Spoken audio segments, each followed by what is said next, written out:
প্রিয় দর্শক, Walton smart fridge presents TVS ইনসাইটে আপনাদের সবাইকে স্বাগত জানাচ্ছি। আমি সাজ্জাদুর রহমান।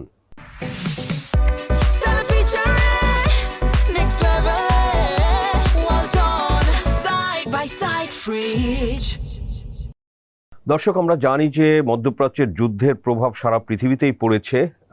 সেটা তেল গ্যাস থেকে শুরু করে এটার বিভিন্ন কমোডিটির উপরে এটার প্রভাব পড়েছে। দাম বেড়েছে, শিপিং কস্ট বেড়েছে, ইন্স্যুরেন্স কস্ট বেড়েছে। তো সব কিছু মিলেই একটা বড় প্রভাব। তো বাংলাদেশে আসলে এলপিজির মার্কেটের কি অবস্থা, এবং যেখানে আসলে মধ্যপ্রাচ্যের দেশগুলোই মেইন সোর্স ছিল, উৎস ছিল বাংলাদেশের এলপিজির, তো সেটা কিন্তু আসলে ব্যাহত হওয়ার ফলে বাংলাদেশ এখন আসলে কি করছে, তো এইসব বিষয় নিয়ে টিবিএস এ সম্প্রতি রিপোর্ট পাবলিশ হয়েছিল। তো সেটা নিয়ে আলোচনা করব আমি, সাজ্জাদুর রহমান।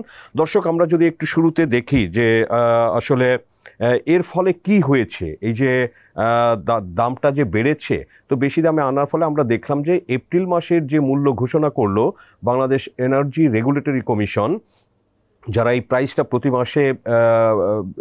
প্রতি মাসের প্রথম দিকেই তারা এটা ঘোষণা করে, তো সেখানে আমরা দেখলাম যে 1 লাফে 12 কেজি একটা সিলিন্ডারের দাম বেড়েছে 387 টাকা, এবং সেটা দাম এখন খুচরা মূল্য 1728 টাকা। তো দর্শক, এই প্রাইসও কিন্তু আসলে সব জায়গাতে যে খুব কিনতে পারছে, এর থেকেও একটু বেশিও কোথাও কোথাও কনজিউমারদের কিন্তু কিনতে হয়। কিন্তু এখানে যেটা আসার কথা, আমরা যেটা আমাদের যে ডিজেল, পেট্রোল, অকটেন বা গ্যাসের ক্ষেত্রে, যেটা এলএনজির ক্ষেত্রে, তো সেটার কিন্তু আসলে একটা দুষ্প্রাপ্যতা আছে। তা আমরা এলপিজির ক্ষেত্রে যেটা দেখলাম যে এটার আসলে অভাব নাই, এবং ইন্টারেস্টিং হচ্ছে যে এটার আসলে সাপ্লাই, মার্চ মাসের সাপ্লাইটা কিন্তু বেড়েছে আগের মাসগুলোর তুলনায়। তো দর্শক, আমরা যদি এটা দেখি যে আমদানির আসলে বর্তমান যে গতি প্রকৃতি এই যুদ্ধের মধ্যে, এবং এটার মধ্যপ্রাচ্যের যে উৎসগুলো সেগুলো বন্ধ হওয়ার ফলে বাংলাদেশ তাহলে বেশি এলপিজি ইম্পোর্ট করলো, সেটা কোথা থেকে করলো আমরা যদি একটু ভিতরে দেখি। সো আমরা যেটা বার্কের তথ্য মতে আমরা যেটা দেখলাম যে আগে কিন্তু বাংলাদেশ আসলে অলমোস্ট 80-90% এলপিজি কিন্তু মধ্যপ্রাচ্যের বিভিন্ন দেশ থেকে আনতো, এবং এর মধ্যে বড় একটা উৎস ছিল হচ্ছে ইরাক, এবং ইরাকের বসরা পোর্ট থেকে কিন্তু এই এলপিজিগুলো লোড হতো শিপে, এবং সেটা ব্যবসায়ীরা বলছে, ইনসাইডাররা বলছেন যে আমাদের 60%-এর মতো এলপি গ্যাস কিন্তু এই ইরাক থেকে আসতো। তো ইন্টারেস্টিং হচ্ছে যে যেহেতু হরমুজ প্রণালী বন্ধ, তো বন্ধ, এবং সেটা 40 দিনের মতো, তো এর মধ্যে কিন্তু বাংলাদেশ আসলে এই সোর্সিংটা আমরা দেখলাম যে সিগনিফিক্যান্টলি আমেরিকার দিকে গিয়েছে, এবং বার্কের চেয়ারম্যান উনি টিবিএসকে বলেছেন যে গত মাসে, মার্চ মাসে যে এলপি গ্যাস বাংলাদেশে ইম্পোর্ট করেছে তার মধ্যে কিন্তু নিয়ারলি 70% এসেছে আমেরিকা থেকে, যেটা হচ্ছে যে আমাদের মাসের চাহিদা হচ্ছে যে 1.5 লাখ টনের মতো গড়ে, কিন্তু যেটা মার্চে এসেছে 1.83 লাখ টন, যেটা 1.5 লাখ টনের থেকে বেশ বেশি। তো সেটা আমরা বলতে পারি যে আসলে আমাদের এটার ক্ষেত্রে সংকট নাই, যেটা আমাদের ডিজেল পেট্রোলে আমাদের কনজিউমাররা করছে, ঘন্টার পর ঘন্টা লাইনে দাঁড়িয়ে আছে, কিন্তু এলপি গ্যাসের কিন্তু আসলে মার্কেটে সংকটটা নাই বা থাকার কথা না। তো আমেরিকার বাইরে আমরা যেটা দেখলাম যে ওমান থেকে 20% এসেছে, অস্ট্রেলিয়া, থাইল্যান্ড থেকেও কিছু কিছু সোর্স করেছে আমাদের দেশের প্রাইভেট কোম্পানি। তো এখানে আসলে এই যে দামটা বাড়লো, যেটা যেটা হচ্ছে যে কনজিউমারদের, হাউসহোল্ড বা ছোট ছোট যারা দোকানপাট চালায়, রেস্টুরেন্ট যারা চালায়, চায়ের দোকান, সো দর্শক, এদের উপরে কিন্তু আসলে এই দামের একটা বড় প্রভাব পড়ছে।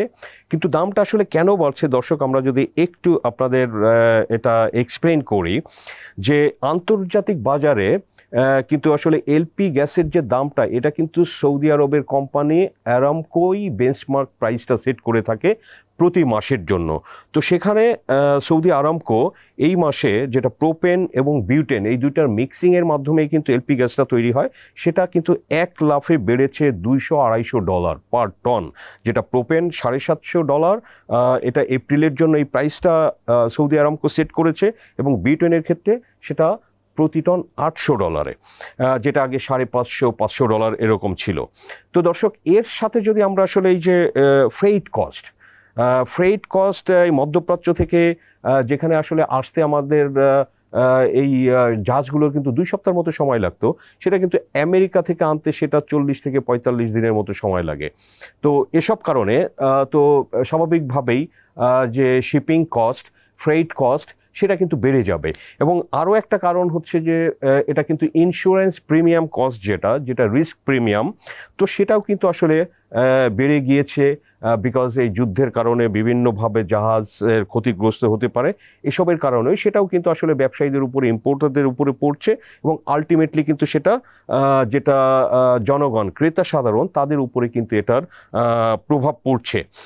এবং এই যে সৌদি আরামকোর যে প্রাইসটা, সেটা হচ্ছে সিপি প্লাস, এটা সৌদিতে যেটা $100 বা $120 ছিল, সিপি হচ্ছে দর্শক কন্ট্রাক্ট প্রাইস। এটা এই কন্ট্রাক্ট প্রাইসটাই যেটা আমি আগে বললাম যে সৌদি আরামকো প্রতি মাসে সেট করে থাকে।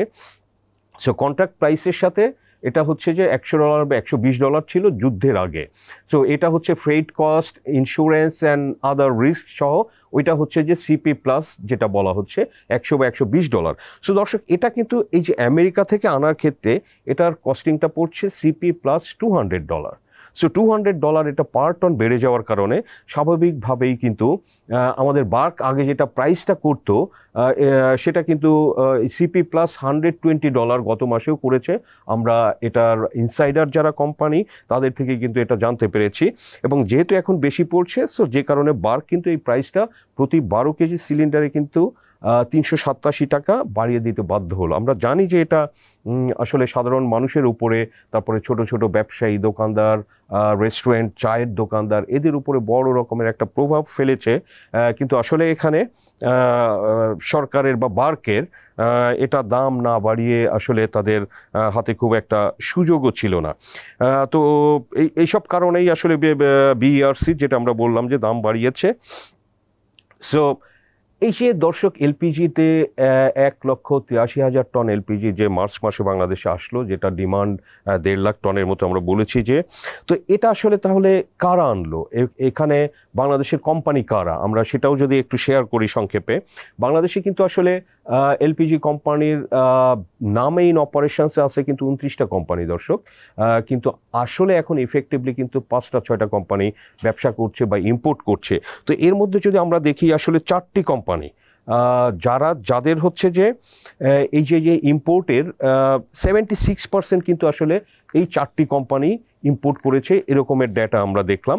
তো এর মধ্যে হচ্ছে যে ওমেরা পেট্রোলিয়াম দর্শক, ওমেরা পেট্রোলিয়াম অলমোস্ট মানে 5 ভাগের 1 ভাগ, 19% এলপি গ্যাস তারা আমদানি করেছে মার্চে। পেট্রোম্যাক্স একটা ডাচ কোম্পানি, আমরা জানি তারা বাংলাদেশে নিউ এন্ট্রেন্ট কয়েক বছর আগে, তারা হচ্ছে 17%। আর মেঘনা গ্রুপ অফ ইন্ডাস্ট্রিজ, যাদের ব্র্যান্ড ফ্রেশ, তারা এনেছে 16%, এবং যমুনা স্পেস টেক্স তারা 16%। সো এই 4টা কোম্পানি হচ্ছে যে মার্কেটটা ডোমিনেট করছে, এবং তারা তাদের আসলে মার্কেট শেয়ারটাও অনেক বেশি, তারা এই মার্কেটে এখন মেইন সাপ্লায়ার। সো দর্শক, এই যে এর আসলে দামটা বেড়ে গেল, তো এটার আসলে কি প্রভাব, এটার চ্যালেঞ্জগুলো কী কী, তো সেটাও তো আসলে আমরা যদি একটু আলোচনা করি। আমরা এই এলপি গ্যাস অপারেটরদের সঙ্গে কথা বলেছি, কোম্পানির সঙ্গে কথা বলেছি, তাদের একটা কথা হচ্ছে যেহেতু দাম বেড়েছে, এবং এটা এলপি গ্যাস কিন্তু এখন আমাদের গ্রাম অঞ্চলে অনেক ব্যবহৃত হয়, আপনার জেলা উপজেলা শহরে অনেক হাউসহোল্ড এটা ব্যবহার করে থাকে। তো সেখানে কিন্তু আসলে যেটা হচ্ছে যে কোম্পানিগুলো তারা ফোরকাস্ট করছে যে এই দাম বাড়ার কারণে এটার কনজাম্পশনটা একটু কমবে, স্পেশালি এটা গ্রাম অঞ্চলে বা জেলা উপজেলা শহরে যারা লো ইনকাম গ্রুপ, তারা কিন্তু এটা আসলে একটু এটার ব্যবহারটা তারা একটু কমিয়ে দিতে পারে বা একটু বেশি হিসাবি হতে পারে। তো সেক্ষেত্রে দেখা যাচ্ছে যে মানুষ আবার ওই যে কাঠ বা অন্য ধরনের ট্র্যাডিশনাল যে চুলা ইউজ করতো, তো সেখানেও তারা কিছু ইউজ করতে পারে। তো এখানে একটা ডিমান্ড কমে যাওয়ার বিষয় আছে, এবং সেটা কোম্পানি আশা করছে যে তাদের হয়তো এটা বিক্রিতে এক ধরনের প্রভাব পড়তে পারে। সো এটা কোম্পানিগুলোর একটা আশঙ্কা, এবং সেটা হয়তো দর্শক 1-2 মাস গেলে বিষয়টা বোঝা যেতে পারে যে এটার আসলে কি হতে পারে।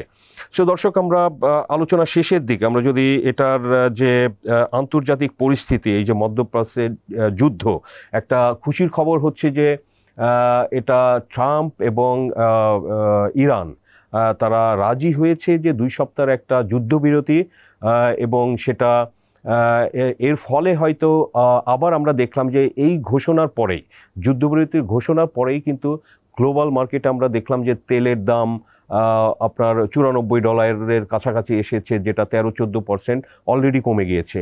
তো সেটা আসলে গ্যাসের ক্ষেত্রেও হবে যে সেই প্রাইসগুলো হয়তো কমে যাবে। তো সেখানে একটা বাংলাদেশের সহ অন্যান্য সব দেশের জন্যই এটা একটা তাদের খুবই একটা রিলিফ হবে। তারা একটা মানে আশা পাবে, আশার আলো দেখছে তারা। এই যে বাংলাদেশে যে ডিজেল, পেট্রোল, অকটেন বা গ্যাসের যে একটা অভাব, আপনার গাড়ি, মোটরসাইকেল, বিভিন্ন লোকজন যে ঘন্টার পর ঘন্টা লাইনে দাঁড়িয়েও আসলে তারা তাদের রিকোয়ারমেন্ট অনুযায়ী পাচ্ছে না। তো সেখানে কিন্তু আসলে একটা বড় রকমের আমাদের এই সাপ্লাইটা হলে, এই 2 সপ্তাহে যদি যুদ্ধবিরতি থাকে, এর মধ্যে নিশ্চয়ই বাংলাদেশ কিছু শিপ, কিছু কার্গো, এই যে গ্যাস বা এলএনজি এবং তেল, সৌদি আরব এবং ইউএই থেকে আমরা ক্রুড ইম্পোর্ট করে থাকি, তো সেটা হয়তো এর মধ্যে নিয়ে আসতে পারবে এবং সেটা বাংলাদেশের যে বর্তমানে যে একটা অস্থিরতা চলছে, তো সেটা কিন্তু আসলে খুব সহজেই দূর হবে বলে আমরা আশা করি। তো দর্শক, আমাদের আলোচনা আজকে এই পর্যন্ত। ভালো লাগলে লাইক করবেন, শেয়ার করবেন। আপনাদের সবাইকে ধন্যবাদ।